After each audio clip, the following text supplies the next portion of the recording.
کچھ نام اگر دیے بھی جائیں گے تو وہ اپوزیشن لیڈر کو نہیں دیے جائیں گے، وہ پارلیمانی کمیٹی کو دیے جائیں گے، اور پارلیمانی کمیٹی کا میں نے آپ کو امکانات بتائے کہ یہ امکان ہے کہ وہاں پر اتفاق رائے نہیں ہو سکے گا، چونکہ سرد جنگ جو ہے وہ بڑی شدت اختیار کر گئی ہے۔ معاملہ جائے گا الیکشن کمیشن کے پاس، اور جتنے بھی نام ہم دیکھ رہے ہیں کسی نہ کسی نام کی سیاسی وابستگی ہے۔ اس میں ریٹائرڈ جرنیل، ریٹائرڈ جو بیوروکریٹ وہ ہو سکتے ہیں، ریٹائرڈ جج ہو سکتے ہیں، لیکن ریٹائرڈ جرنیل جو ہیں وہ سیاسی جماعتیں چونکہ اس چیز کو ایوائڈ کرتی ہیں، اور جو ریٹائرڈ بیوروکریٹ ہیں یا ریٹائرڈ جج ہیں انہی میں سے کسی کے نام کا کرہ جو ہے وہ نکل سکتا ہے۔ لیکن صورتحال یہ ہے کہ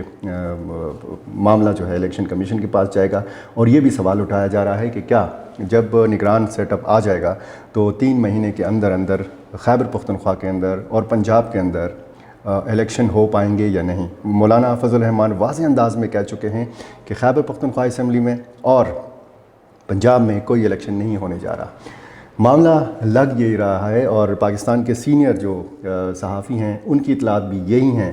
کہ معاملہ ستمبر تک، اکتوبر تک جا سکتا ہے، اور یہی امکانات زیادہ تر ہیں کہ الگ الگ الیکشن نہیں ہوں گے صوبائی اسمبلیوں کے اور قومی اسمبلیوں کے۔ اگر الیکشن ہوگا تو اکتوبر تک جا کے ایک ہی دن پہ قومی اسمبلی کا اور صوبائی اسمبلیوں کے الیکشن ہوں گے، اور معاملات جس طریقے سے بدل رہے ہیں، اب ظاہر ہے کہ یہ سوال بھی اٹھایا جا رہا ہے کہ تحریک انصاف نے کتنا سیاسی نقصان کیا ہے اپنی 2 صوبائی اسمبلیوں سے ہاتھ دھو کر۔ اب اگر تحریک انصاف کے لوگوں سے پوچھا جائے تو وہ کہتے ہیں کہ ملک اور قوم کے مفاد کی خاطر انہوں نے 2 صوبائی اسمبلیاں جو ہیں قربان کی ہیں۔ اب الگ الگ بیانیہ ہے، الگ الگ موقف ہے، اور اس حوالے سے دیکھنا اب یہ ہے کہ تحریک انصاف آنے والے دنوں میں جب نگران سیٹ اپ بن جائے گا، جب الیکشن کی باتیں ہونے لگیں گی، اب تو اس سٹیج کے اوپر ہم یہ دیکھ رہے ہیں کہ خیبر پختونخوا حکومت کی اور پنجاب حکومت کی جو کارکردگی رہی ہے پچھلے 4-4.5 سالوں میں، اس کا تجزیہ کیا جا رہا ہے۔ ناقدین تنقید بھی کر رہے ہیں، کچھ لوگ تعریف بھی کر رہے ہیں، اور ظاہر ہے کہ یہ سوال تو اب کیا جائے گا کہ جی پچھلے 4-4.5 سال میں خیبر پختونخوا میں کیا ہوا، پنجاب کے اندر کیا ہوا، اور پھر یہ بھی ایک سوال اٹھے گا، اور آئندہ چند دنوں میں آپ دیکھیں گے کہ یہ سوال زیادہ پوچھا جائے گا کہ جی آنے والی حکومت، اگر الیکشن ہوتے ہیں تو آنے والی حکومت کس کی ہوگی، وفاق میں کس کی ہوگی، اور خیبر پختونخوا کے اندر کس کی ہوگی۔ اس میں پھر ہم آپ کو اعداد و شمار کی بنیاد پر، کچھ حقائق کی بنیاد پر آپ کو بتائیں گے کہ کس کس سیاسی جماعت کے امکانات ہو سکتے ہیں، لیکن چونکہ اس پروگرام میں ہم صرف تازہ ترین صورتحال کے حوالے سے بات کر رہے ہیں، جو امن و امان کی صورتحال رہی۔ لکی مروت میں آج افسوسناک ایک جو واقعہ ہوا، وہاں پر ایک نوجوان کا سر قلم کیا گیا، اس پر امریکی جاسوسی کا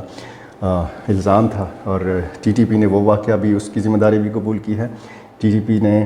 لکی مروت میں جو ڈی ایس پی کی گاڑی پر حملہ ہوا اس کی ذمہ داری بھی قبول کی ہے، اور اب سے تھوڑی دیر پہلے جو تختہ بیگ ضلع خیبر میں حملہ ہوا، جس میں فوری طور پر جو اطلاع آئی تھی اس میں یہ ہے کہ 2 پولیس اہلکاروں نے جام شہادت نوش کیا ہے، ایک خودکش حملہ آور نے اس میں خود کو اڑایا ہے یا اس کو مارا گیا ہے۔ یہ اطلاع بھی ابھی آنا باقی ہے، تصدیق جب ہوگی کہ اس کو مارا گیا ہے یا اس نے خود کو دھماکے سے اڑایا،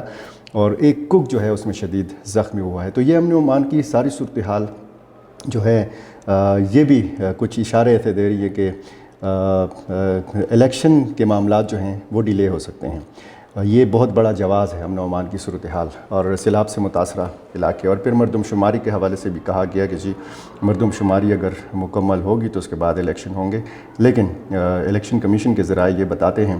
کہ چونکہ آئین میں یہ پابندی ہے کہ 3 مہینے کے اندر اندر آپ نے الیکشن کرنا ہے۔ اب الیکشن کمیشن اس حوالے سے کیا کردار ادا کرتا ہے،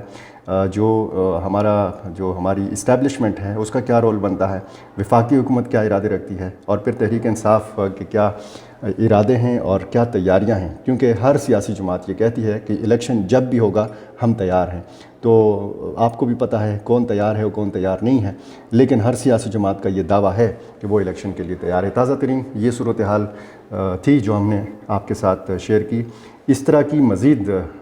جو تازہ ترین اپڈیٹس ہیں وہ ہم آپ کے ساتھ شیئر کرتے رہیں گے۔ اپنا ڈھیر سارا خیال رکھیے، بہت شکریہ۔